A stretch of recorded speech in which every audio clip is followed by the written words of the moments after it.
Welcome to cloth buttons.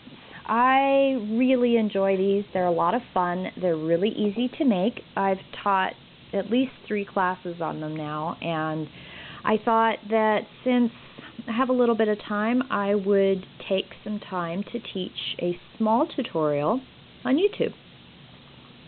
So this is the size glass I used to make my cloth buttons. You can even see the pen marks on the bottom of the glass.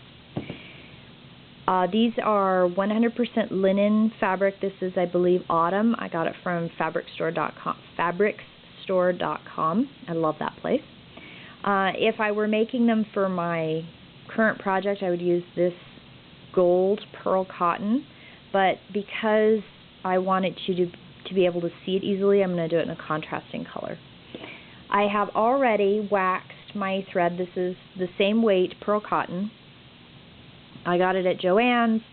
They're about $2.99 for a skein right now. Their price has gone up. You take a little bit of wax and you wax your thread. I actually generally wax my thread before I even put it on the needle. I run it over really good. I get it nice and well waxed. I put a knot in the end. There we go, 1 knot. Now this is really simple. You just go around your circle. I do about 1/4 of an inch, I guess.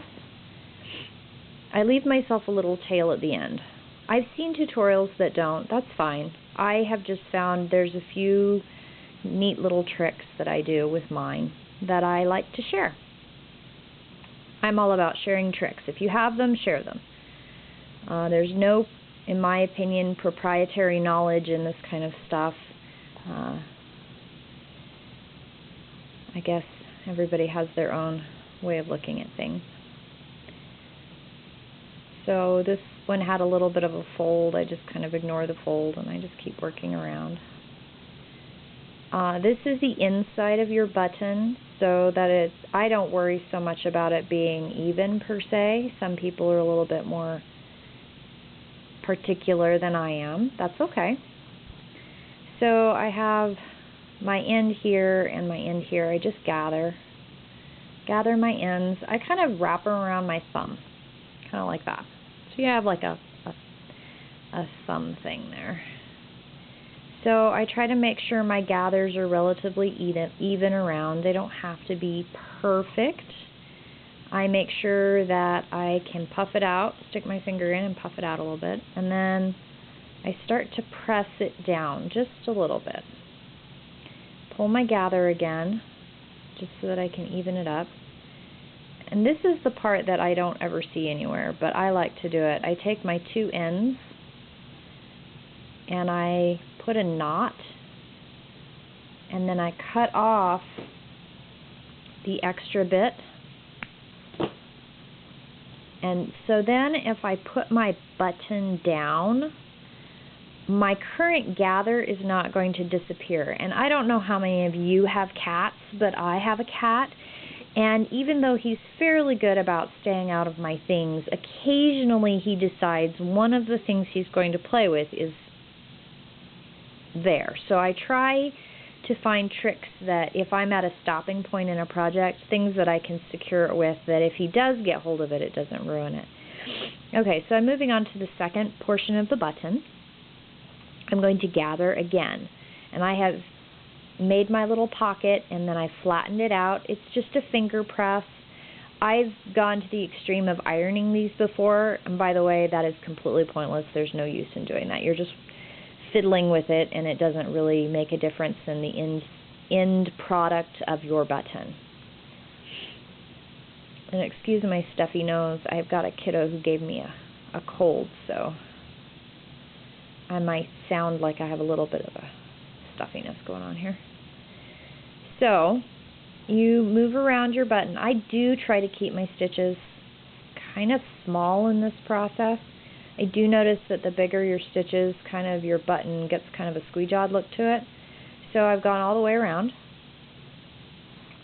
Now I use my thumb and I press in the middle as I gather, just so that my button actually gathers in the correct direction. And then you end up with this little mushroom thing. Now, as you probably have presumed, you can make your button bigger by using a larger circumference and folding it more than 2 times. You could fold it 3 or 4 times depending on how large your circumference is. Now, this is the key part so that your button doesn't come apart. Go to the opposite side and gather it. I like to do 2 initially. You're just gathering opposite sides. And then I turn it again and gather the opposite side.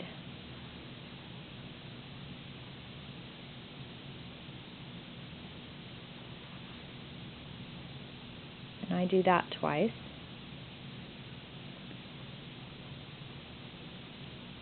And it does get kind of stiff, but that's okay. Now that wax thread is really important at this stage because you're really doing a lot of tugging and pulling on this button to make it tight and secure it.